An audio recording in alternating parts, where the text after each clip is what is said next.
God is good. Praise God. At salamat sa Panginoong Diyos. So, palagpakan po natin ang Diyos. Okay. So, ating po ipagpatuloy yung ating po nasimulan ng pag-aaral dahil yun po ay napakahalaga. Okay? Ano ang sabi sa John 15:16? You did not choose me, but I choose you and appointed you to go and bear fruit that will last. Amen? Yun po yung ating pinaka-subject, pinaka-context na aral. So, bakit daw po tayo ay, bilisan ko lang po yung para maidugtong po siya. Simulan ko ng parang summary, tapos para maidugtong po siya. No? Bakit daw po tayo pinili ng Diyos? Bakit po tayo naging Kristiyano, naging anak ng Diyos? Kung bakit ka nakarating sa lugar na ito, ginusto mo ba yan? Hindi lang po ikaw may gusto niyan. Ang may gusto po niyan ay si Jesus.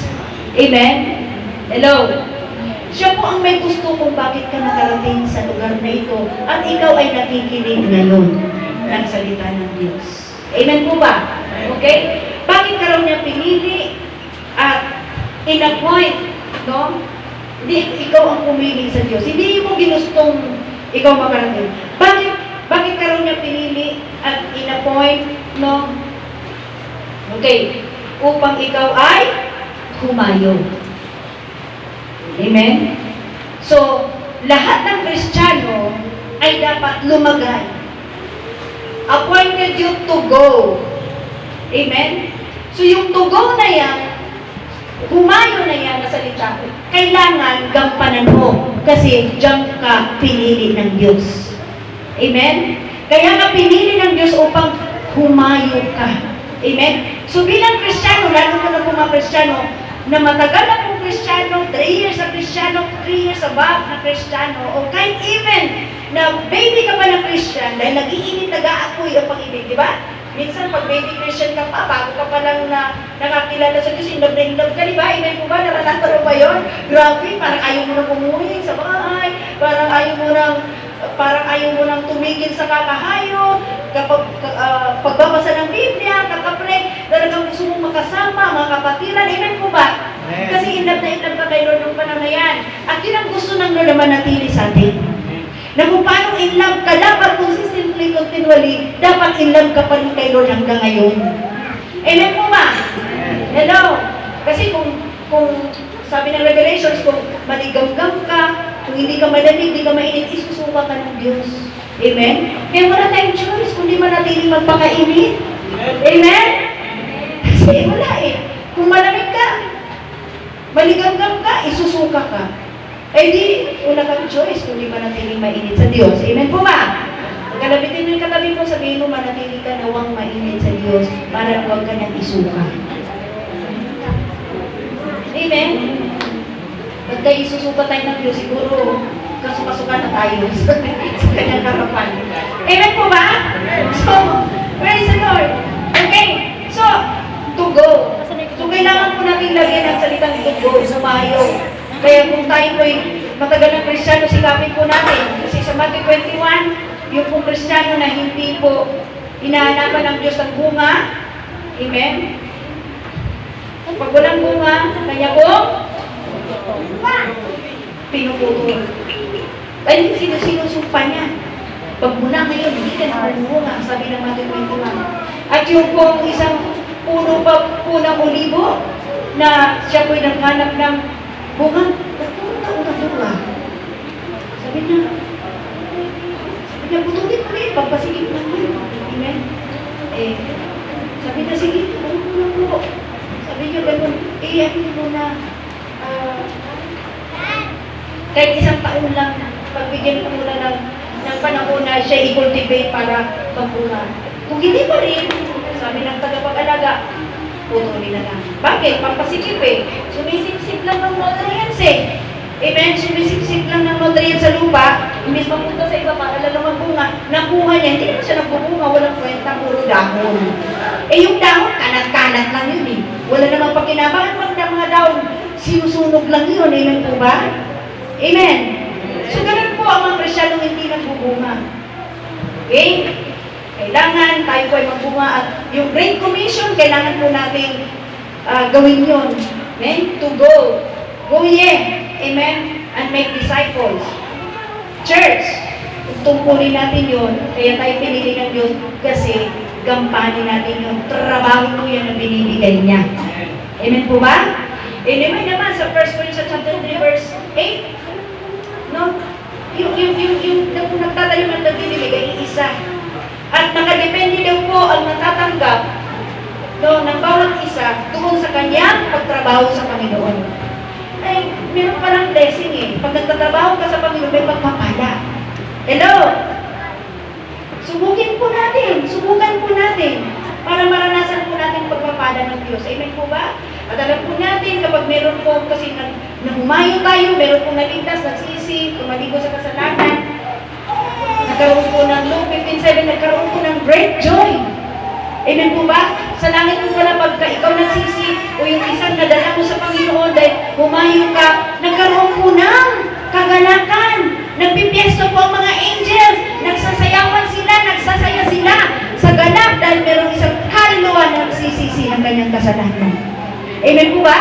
Amen. Gusto po natin bigyan ng kagalakan ang puso ng Diyos? Win souls. And he who wins souls is wise.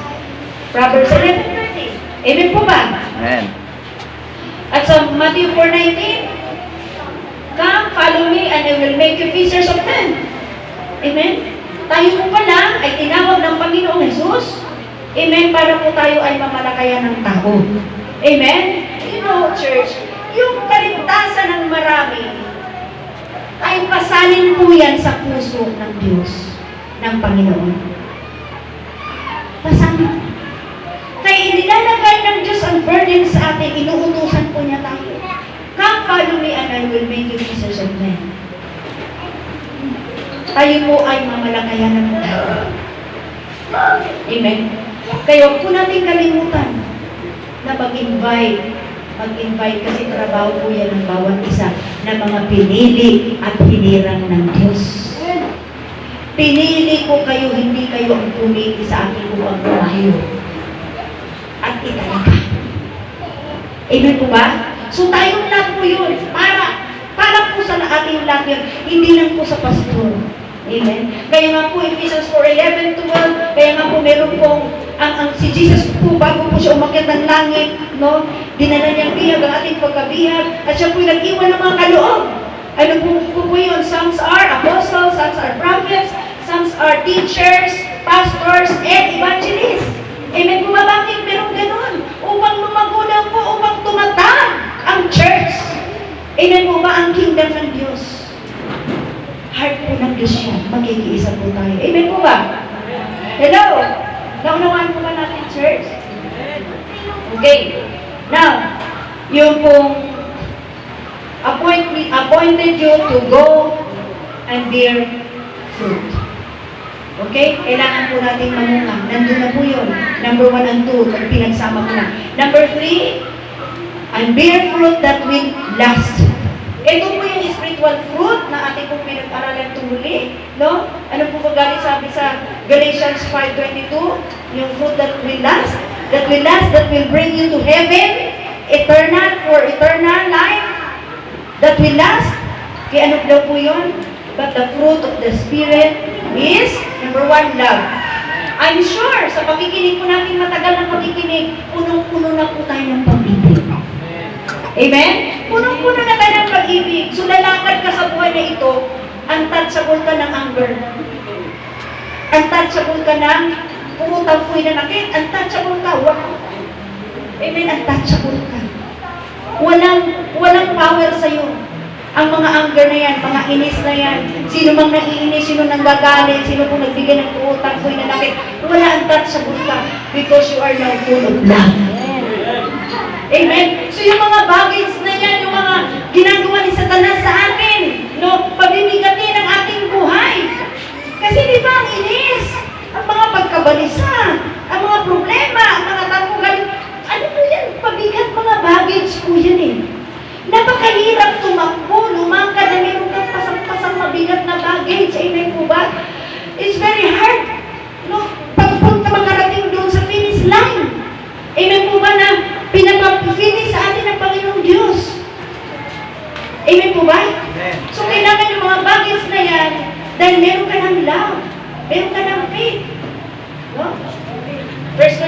Imagine, wala na po yan, untouchable ka na siya.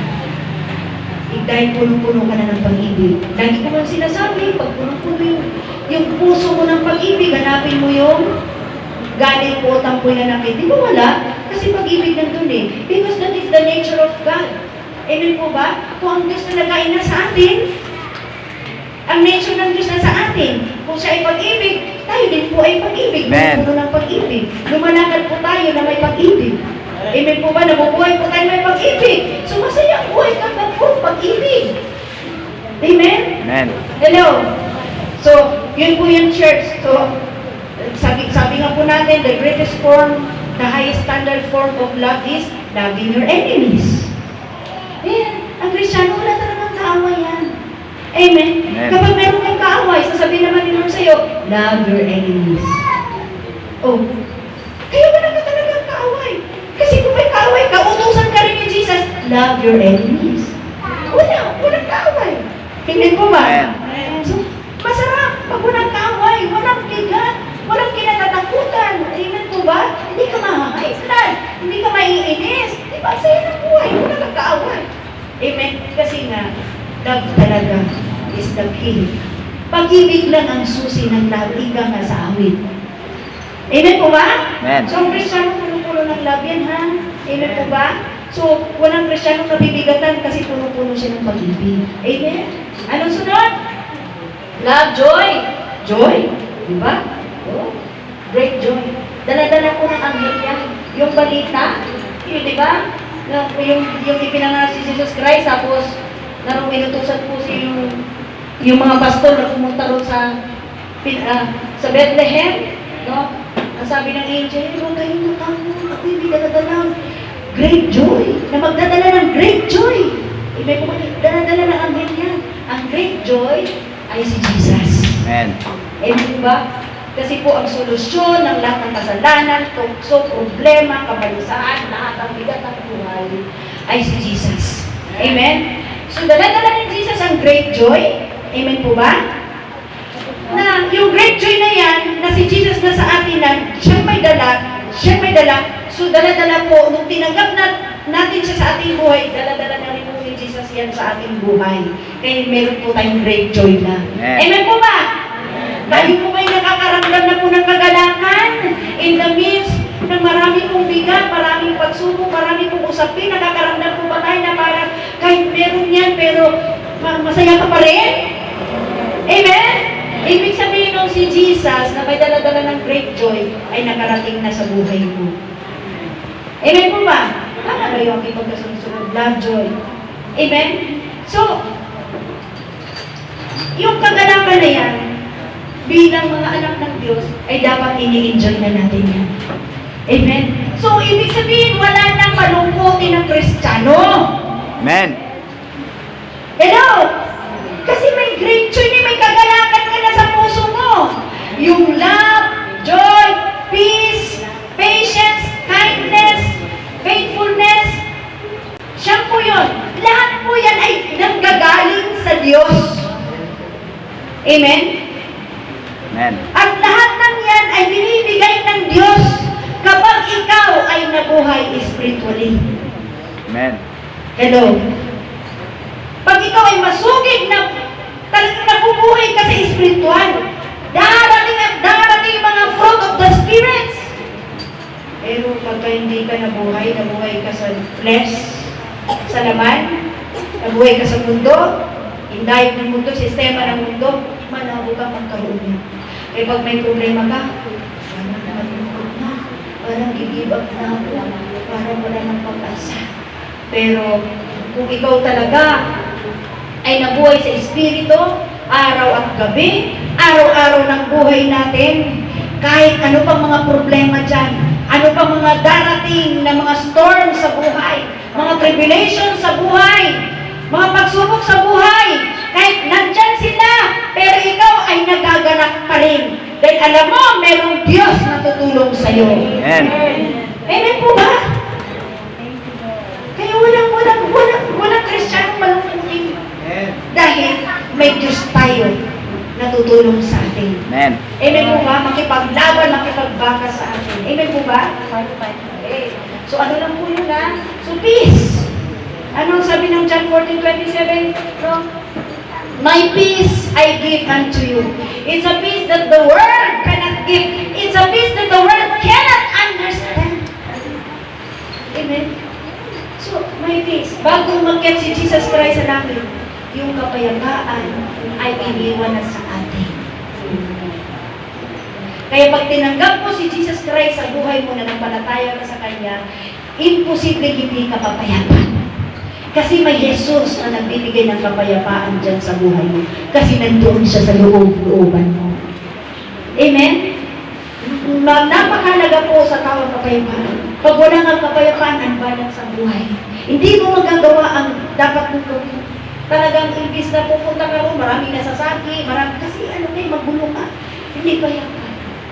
Pero ang kapayapaan, ang ibinibigay, ang binilin, iniwan, bago umakyat po sa langit, iniwan na po ni Jesus yan sa atin. Amen.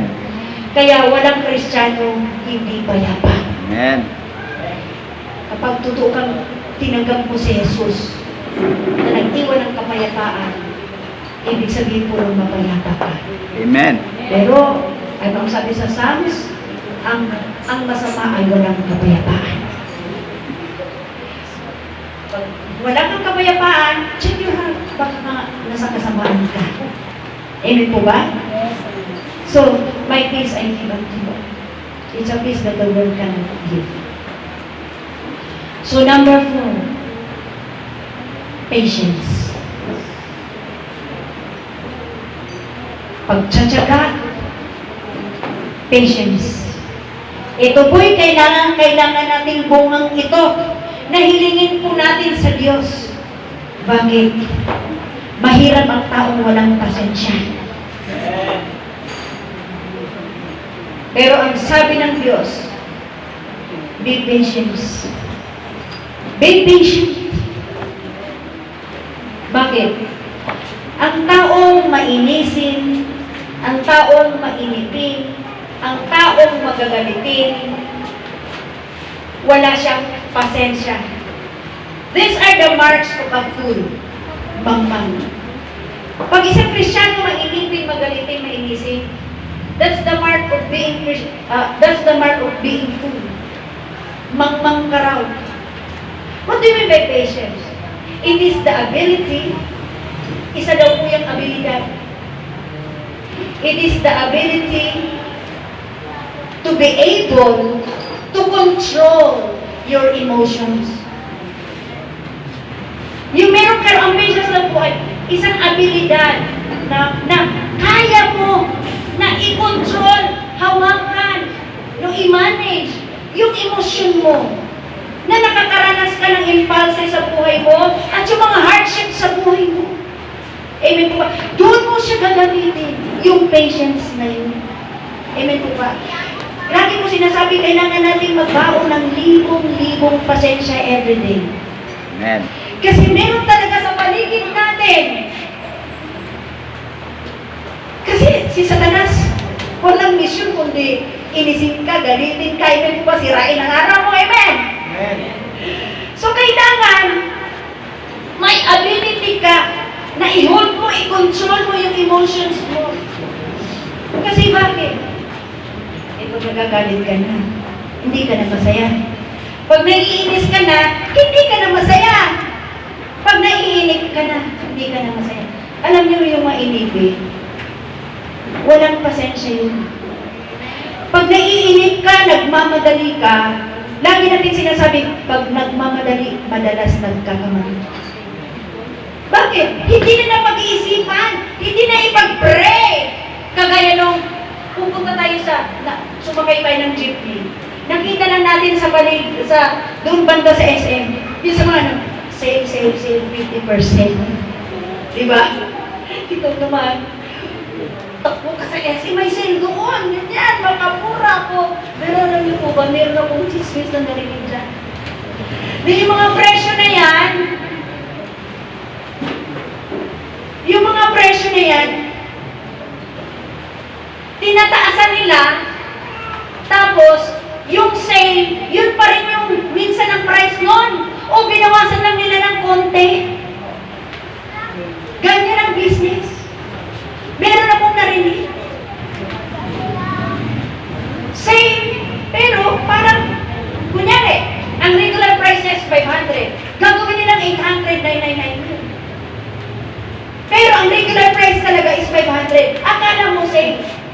O, napasok ka sa bitag nila.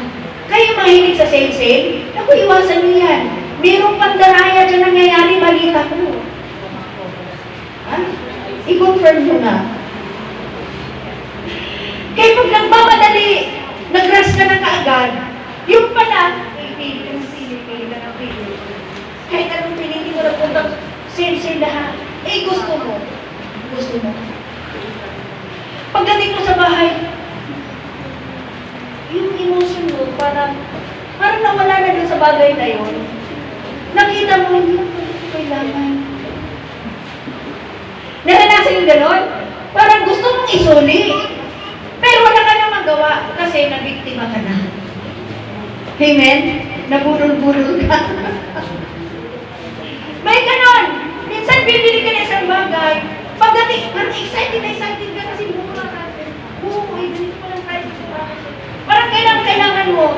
Parang gusto mo pagdating sa bahay. Parang nawala yung gana ng pinili mo doon sa pinili mo. Kaya ingat mo yung doon sa mga nagmamadali. Think wise. Amen po ba? Sa lahat ng aspeto ng buhay, dapat hindi nagmamadali lalo sa pag-aasawa. Kaya mamadali mo na punta ka sa bungi. Sabi ni Satanas, naku, sayang yan. Kasi ganito yun. White collar job ba yun? Sinasabi nila, naku, yun, mayaman ang ganito yan. Tapos, eto yan, maraming ipok sa bako yan. Naku, gusto ka pa naman. Grab mo na, hindi ka magugutuman dyan. Yung pala ni Kristiyano, binubugbog ka palagi araw-araw. Hello? Amen? Kasi akala mo, mabubuhay ka lang yan. Kasi nga, may tinapos, yung pamilya, may kakayanan. Lagi tayong nakatingin dyan, di ba? Oh. Pero maraming nabiktima dyan, kamamadali, akala mo, grab mo na, pagkasalan mo na, kasi mawala yan eh. Diba? Wala nang katulad, kaparehas na. Si Satan, ganun talaga si Satanas. Maganda pa naman, pogi pa naman ako. Tall, dark, handsome, di ba? Ubalintinitan, di ba? Mabungay ang mata. Naku, baka mapakawalan mo pa na ako. Wala ka na makikita na kasing bait niya. Hindi mo mga nakilala eh. Amen? Hello?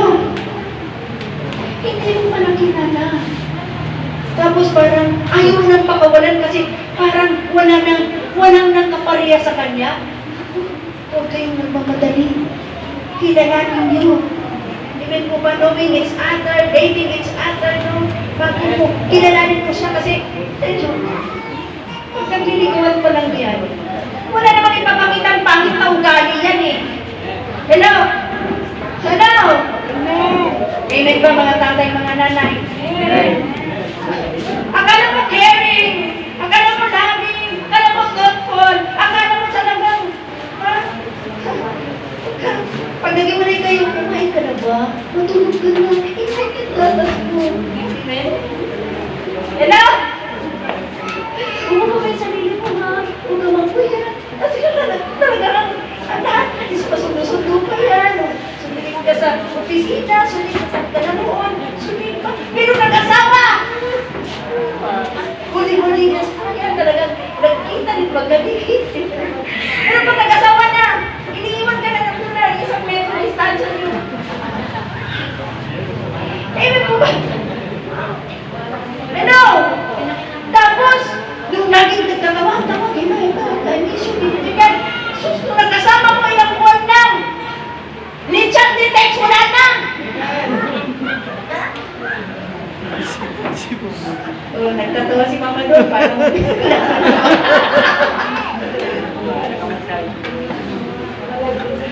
kasi mainipin tayo, wala tayong patience. Amen? Naku! Sa ganyan yung isang araw, kung si Jack daw ay namatay dahil kay Rose, at sino po yung isa? Si Romeo namatay dahil kay Juliet. Para daw huwag kang mamatay, you better stay single. Amen po ba?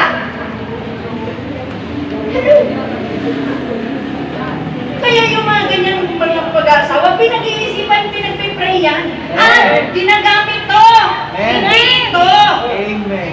Kaya ito nakalagay sa taas, ito sa baba. Kasi huwag pairanin yung emotion mo. Ito. Amen. Ano? Gagamitin mo to. Ito kaya, kahit mayaman ito, pogi ito, maganda ito, kaya akong pagsaingan ito, kaya itong hinalaga ng anak ko. Ito kayang lalaking ito, kaya kong buhayin. Oh, nakita mo lang po, hindi man Kristiyano, hindi naglilingkod. Alam niyo, ang basihan talaga sa pagpipili sa pagiging asawa ng lalaki at babae. Una, tanungin mo, mahal mo ba ang Diyos? Amen! Yan ang basihan. Kasi kung mahal mo na ang Diyos, mamahalin ka rin habang panahon. Kaya kukunin yung babae at lalaki na nagmamahal sa Diyos. Kung ikaw lang ang mahal niyan, huwag na. Kasi pag tumaba ka na o nagsira na yung beauty mo, kagandahan mo, kapugian mo, nasira na, nawala na yung pagmamahal mo kasi ikaw lang ang mahal. Pero kung mahal niya ang Diyos, una higit sa lahat yan talagang pamantayan dapat ng Kristiyano sa paghahanap ng asawa. Kailangan una mahal niya ang Diyos. Kasi pag mahal niya ang Diyos, mamahalin ka niya sa bayan niya, anak niya, lahat. Amen po ba? Amen. Hindi rin yung may pera siya. Pogi siya, maganda siya. Nandun na po yung bonus na lang po yun ang higit sa lahat. Kunin niyo po yung lalaki at babae na nagmamahal sa Diyos. Pero kung ikaw lang ang mahal, huwag na. Amen?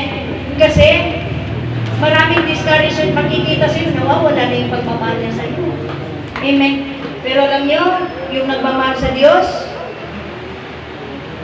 higit sa'yo, pag yan ang pinili mo, kahit tumaba ka na, kahit ano pang itsura mo, nangulubot ka. Amen po ba? Pinangahawakan niya ang salita ng Diyos, may takot siya sa Diyos. Alam niyo, hindi kanyang sasaktan. Kasi alam niya ang salita ng Diyos. Dahil mahal niya ang Diyos. Amen po ba? Amen. Huwag kayo kumuha. Naglalaki babae na alamaan niyo na nagmamahal sa Diyos. Amen? Yung sumpungin, ay, sumpungin sa Lord, maglingkod kayo, bukas wala na. Wala. Pag walang ganon, huwag na kayo mag-asawa. It is a suicide. Para kayo nagpakamatay ng binti. Amen? Para kayo, pag kumuha kayo ng babae lang, hindi nagmamahal sa Diyos, it is a labor day. Nag-labor kayo every day. Masakit yun. Labor day. Walang tigil ng bigat-bigat. Amen po ba? Kailangan ang patience. Yung pagpipigil mo sa sarili mo. Kailangan po yun. Yung emosyon mo, pigilin mo. Amen po ba? Huwag kang nagmamadali. Upang hindi ka magkakamali. Take time to pray. Take time to think. Kasi pag-aasawa mo naman. Maging sa pagtatrabaho sa negosyo, pag-iisipan mo yan ang maayos. Amen po ba? Higit sa lahat talaga yung pag-aasawa, grabe talaga yan. Amen? Hindi, meron pa, nakwento ko na to sa inyo.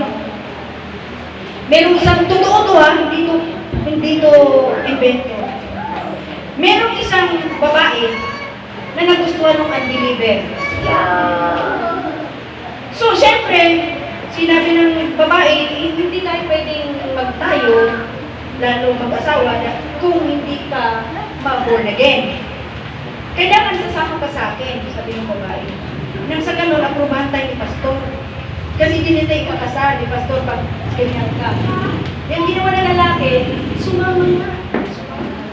Ay, faithful, worship, talagang pumunta siya sa church, talagang nakuha, pati puso ng pamilya, puso ng pastor nakuha. Alam niya, after 6 months, nag-propose kong lalaki, magpakasal. Alam niyo, nagpakasal na sila. Alam niyo, pagkatapos magkasal, si lalaki bumalik sa pag-ibig ko. Kasal na sila. Oh. Sino nautagan? Sino nagkaroon ng bigat, ng burden? Kaya hindi rin yung basta-basta talaga na nag-church na siya. Hello. Kita niyo yung aking sinabi kagabi. Merong isang Kristiyano, faithful, maglingkod sa Diyos. Lahat ng gawain, committed siya. Nagmamadali pa siya. Na huwag mali. Talagang sa lahat, faithful, mag-breakfasting, mag-ayo, lahat ng church services, ina-attendan niya. Lahat ng commitments. Isang araw, nagmamadali siya. Dahil malilate na siya. Hindi ko itong barbero. Totoo ito.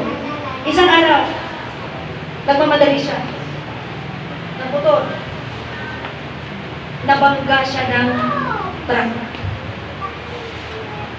So, madaling sabi, namatay. Namatay siya sandali. Tapos, sabi niya, Lord, ito na ba yun? Sabi niya, makakapiling na ba kita? Kasi unti-unti siya nung balik tayo. Doon sa pagkabangga niya, humihiwalay siya sa katawan niya. Ito talaga yung kaluluwa natin. Pag namatay tayo, hihiwalay sa katawan natin. Naalala ko sinabi ng expert nung malapit na siya mamatay, na-admit sa emergency room. Sinabi niya sa akin na, alam mo ba, di malapit ako mamatay. Alam mo ba, ganito niya sa akin. Na habang, sa ano lang yun bago silang kasal, nalala niyo ba yun? Yung pinito ko, nakalimutan yun. Bago silang kasal. Malapit sa clinic po ang kanilang bahay. Di ngayon, nag-arutan sila, ikaw naman. Nag-arutan sila, tapos sila, nagkukwentuhan. Mamaya, meron silang may nasabi sa kwento nila na ikinagagalit ng babae. Tapos yung lalaki naman, yung babae, Kristiyano. Yung lalaki, di ko alam. Tapos, nagalit yung babae, hindi ang sabi niya. Nagkulong daw siya sa kwarto. Nakakita siya ng 10,000 volume ng amoxicillin. Habang naghihintay kami ng pasyente, nagkakadrong kami. Ang doktor. Ininom niya! Siyempre namamatay siya nun. Ang nakakalungkot, nilak niya yung pinto. Nilak niya yung pinto. Tapos, sabi niya, siyempre, nahirapan siya, bumubula yung bibig. Narinig mong lalaki na umuungol siya. Sabi niya, piki. Hindi ko makalimutan ng dapat-tagal na nun. Dalaga pa ako nun, piki. Hindi ba tinadyakan niya, pito sinira niya. Tapos nakita niya, bumubula yung bibig. Niras niya kaagad sa emergency room ng PGS. Ngayon, nasa PGS na siya. Nakahiga doon siya sa doon sa table, sa patient's bed. Pinapump yung niya dito. Pinapump. Nakikita niya na yung sarili niya unti-unting humihiwalay sa katawan. Siya rin yun, humihiwalay sa katawan. Nakikita niya mga doktor, nagmamadali, kita niya asawa niya na nag-iiyak. Tapos, nung siya, yung paa niya ay nandito na sa bibig niya kasi palabas na nga po. Yung kaluluwa niya, yung kaluluwa po yun. Palabas na. Alam mo bakit siya nakabalik? Sumigaw yung asawa niya, Diyos ko! Buhayin niyo po si Pinky. Alam mo, bigla daw siyang nakabalik sa katawan niya. Kaya pag tumawag ka talaga sa Diyos may nangyayaring pala. Amen? Hindi, minsan ang tinatawag natin si Mumbai, si Kapitbahay, si ating colonial plan in Germany, kung saan bansa, mali. Dapat Diyos ko nagkakaroon ng himala. Amen? So sabi ko, bagong Kristiyano pa ako noon. Sabi ko, totoo talaga may kaluluwa. Ako yun, nakabalik ako. Sabi niya, talaga? dakilang pangyayari yun. Kasi nagbibigay sa atin ng inspiration na talagang meron tayong kaluluwa. Na yun po yung ating pinapalakas everyday. Yung kaluluwa natin. Kasi, pag appointment date na natin, amen? Hindi na ba si Mama Jo? Naglingkod pa. Eh, di alam ni Mama Jo na appointment date na niya yun. Akala natin naglingkod-lingkod tayo, mahaba pa buhay natin. Hindi natin alam. Amen? Pero maganda po yung nasusumpungan po tayo ng ating appointment date. Naglilingkod tayo sa Diyos kagaya ni Mama Jo. Amen. Nagpalmay pa, hi po, hi. Tapos muna yung gabi pala, appointment date na. Kaya nga everyday, dapat magpakasigurista tayo na kailangan maayos tayo lagi sa harapan ng Diyos. Amen. Kung ayaw nila, ayaw na ating mamar sa buhay, di tayo. Amen. Bayaan mo sila kasi pagdating ng kaligtasan, kamatayan, wala silang magagawa sa atin. Ililibing tayo. 1 week, iiyakan. Pagkatapos niyan, tatawa na sila. Eh, paano ka? Amen? Eh, paano yung tawag mo? Hindi mo yung pinahalagahan. Amen? Hindi mo pinipisun, hindi mo ginagampanan. May tawag ka pala sa doon. Hindi, ang inaatupag mo, sila lang. Walang ganun. Amen? Meron tayong pagkatawag, lalo piliin daw tayo para humayon. Tayong lahat yun, mensahe sa atin lahat yun. Kaya, minsan may pag-iiwan talaga sa pamilya. Minsan nahadlangan tayo, pero huwag kang pagpapahadlang kasi ikaw ang inutusan ng Diyos, hindi sila. Amen? Amen. Yung mga hadlang na yun, maaayos din yan. Amen po ba? Huwag, jablo lang yun sa likod ng ating mamahal sa buhay. Pero dapat mong gampanan yung inuutos ng Diyos sa'yo. At sa akin. Hello, gaano man kahirap, pinili tayo ng Diyos upang humayo. Kailangan, hindi lang tayo mga nanay, hindi lang tayo pagloob ng tahanan. Mga tatay, hindi lang po tayo puro trabaho. Amen? Mga anak, hindi lang kayo pwede puro eskwelahan. Amen? Hello? Kundi lahat tayo may kampanin na humayo. Maglaan kayo ng oras at panahon na mag-invite, humayo. Kailangan po matupad yun kasi pinili tayo ng Diyos. Amen. Hindi tayo pinili ng Diyos para umupo lang habang panahon. Amen? Hindi tayo pinili ng Diyos para sa loob lang ng tahanan. Ang ministry mo, pamilya lang. Biological family, alalahanin mo, spiritual family. Amen? Na dapat makipag-isa ka roon sa trabaho ng mga spiritual family. Amen po ba? Iba yung biological, physical, iba yung spiritual. Amen po ba? Itong spiritual family, ito yung pinakamahalaga. Huwag po natin kalimutan. Kasi ito po yung pamilya na kasama natin sa kalangitan. Amen po ba? Kaya be part of the kingdom of God. Be part sa gawain ng Panginoong Diyos. Nanawa po ba natin, church? So, ba't tayo nabalik doon? So, patience. Ihon mo yung emotions mo. Huwag kang madaling magalitin. Ang madali daw pong pagkagalit ay nakakagawa ng mga masasamang bagay. Amen? Totoo yun. Kasi pag madali kang magalit, nagbibitaw ka ng masakit na salita. Nanunumbat ka na. You're now releasing ang mga hurting words. Amen po ba? Na yung hurting words na yung narinig ng tao, hindi niya makakalimutan niya. Magpapatawad ka niya, pero hindi niya makakalimutan. Nakaimbak lang yung doon, pero mapapatawad ka niya. Amen po ba? Pag dinagdagan mo pa yun, nagiging lakas niya yun. Para, ano man mangyari sa inyong dalawa, lakas niya yun. Hello. Yung mainipin, pagalitin, mainisin, these are the marks of a fool. Mama. Kalabitin mo katabi mo, hindi ka mama, hindi ka magalitin. Mainipin, mainisin. Amen. So, kalabitin mo katabi mo, hold your emotions. Hold your emotions. Control your emotions. Be patient.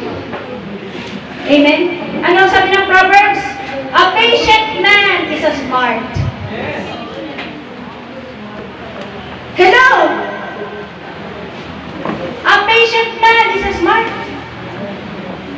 Kung hindi ka pa na nagpapasensya, hindi ka smart. Iba yung smart sa mundo. Smart. Smart ka, smart. Pero, Salamat sa kung mapagpapasensya ka, napaka-smart mo raw na tao. Amen? So, lumagad ka na may libo-libong pasensya sa buhay nito. Be patient. Ano ba yan? Oras na. Okay? Patience is a powerful warrior.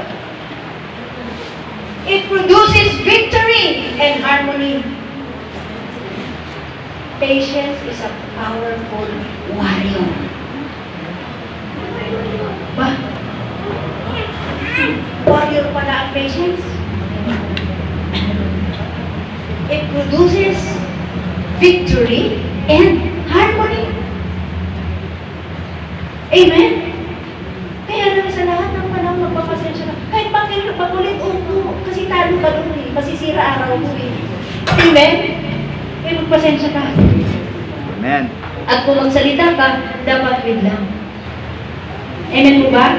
You will become a victorious one and you will create harmony in your relationship when you have patience in your life. Kalabitin mo yung katabi mo, be patient. Be patient to your partner. Pagpasensya mo palagi yan. Kasi ikaw rin naman hirapan. Amen po ba? Hello? Nanood po ba natin? Amen.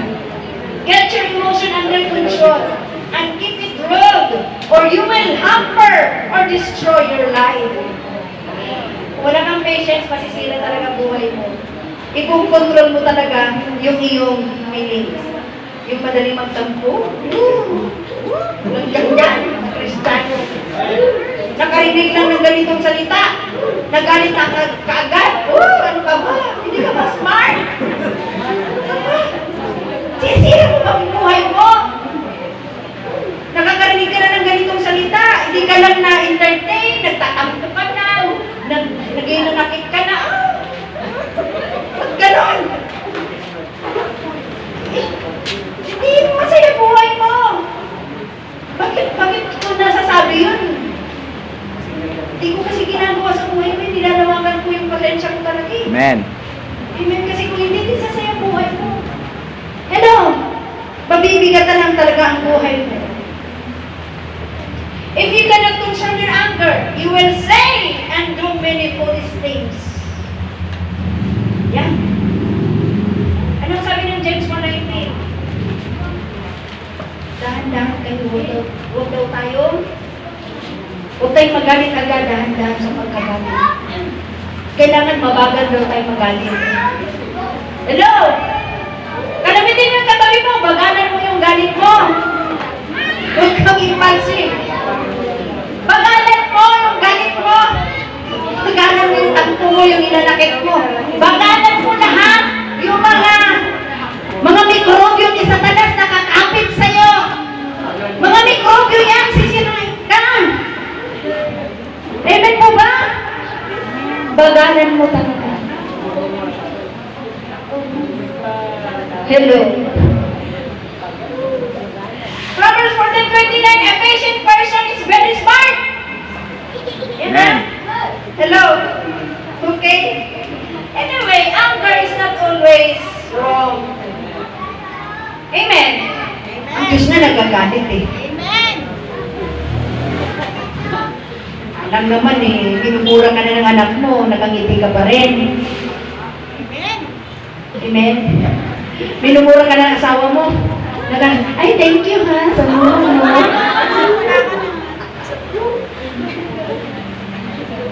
Amen.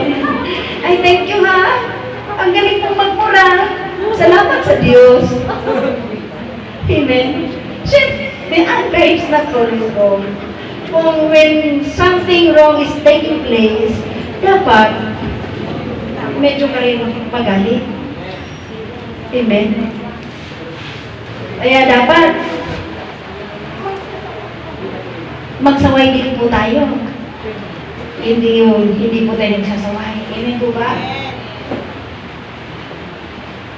But uncontrolled anger may lead to disgrace or distractions.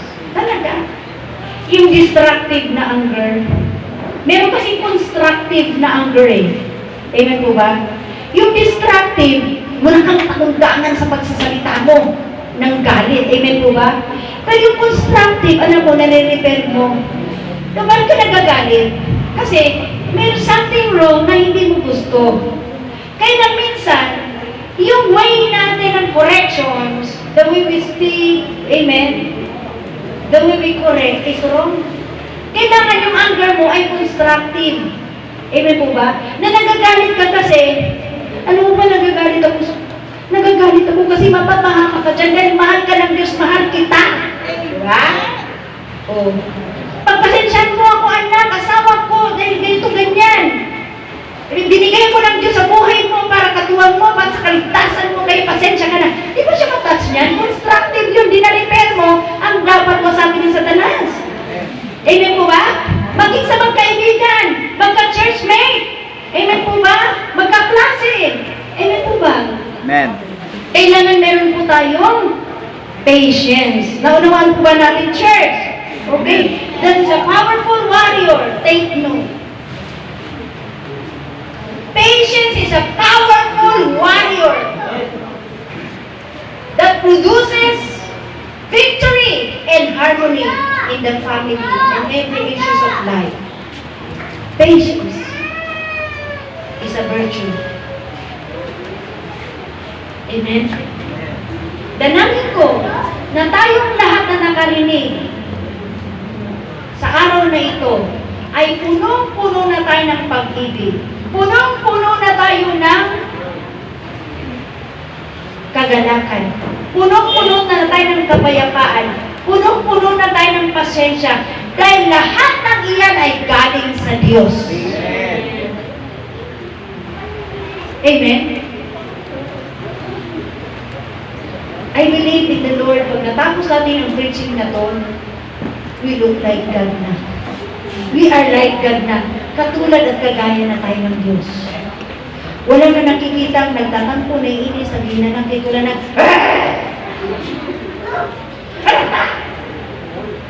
sama-sama na ako siya! Sumasobra ka na! Amen? Siguro, mahilig ka na magparaya. Kasi bukod sa may pasensya ka na, may pag-ibig ka, punong-puno ka ng pag-ibig. Kasi gusto mo pumayapa.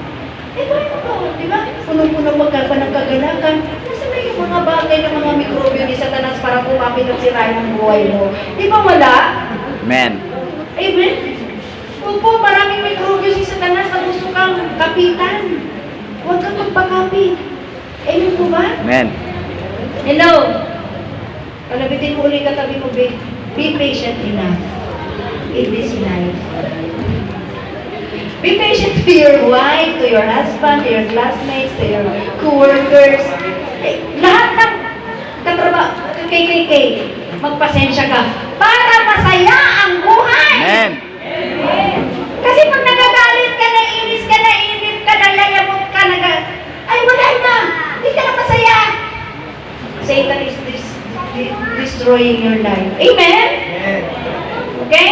So nakalabas tayo ha. Ano na tayo yung parang ano na tayo. Agad-agad na ng feeling natin kasi may pasensya na tayo. Amen mo ba? Amen. Parang bahala ka na sa buhay mo dyan. Diba pag nangin, bahala na si Lord sa'yo. Amen po ba? Naalala nyo yung may asawang nagalit. Ay, hindi na umuwi! Puro ka church! Puro ka church! Ganyan, ganyan, ganyan. Mas inibig ko pa mag-stay sa church. Ganyan, ganyan, ganyan. Nagagalit siya. Tapos sabi, dahil ang asawa niya, babae, galing sa church, at meron ng pasensya dahil yun ang turo ng Lord. Sabi niya sa galit na asawa, ulitin na sa kadatasan niya. Tapos ka na? Tapos ka na? Hindi uminig ang asawa, hindi ka na tayo. Diba? Oo. May away. Wala! Amen po ba? Kasi nga, may patience ka na. May love ka na. Amen. Amen po ba? May joy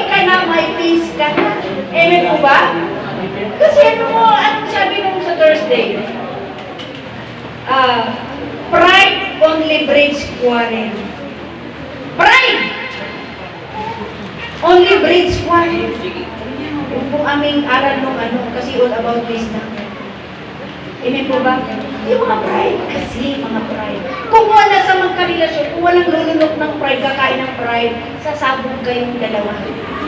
Magsasakitan, magtutusukan kayong dalawa, mag-iispadahan kayong dalawa. Pagkatapos naman, magmamahalan naman kayong dalawa, sorry iispadahan na kayong dalawa. Yeah? Sorry Bakit kailangan mag-sorry kung pwede naman yung pride, yung ego, pwede naman ibaba. Amen? Puntis pa ang buhay, paramihan ba ng pride? Okay. Amen. Kailangan po tayo ng patience. Amen po ba? Let's all stand in the Lord.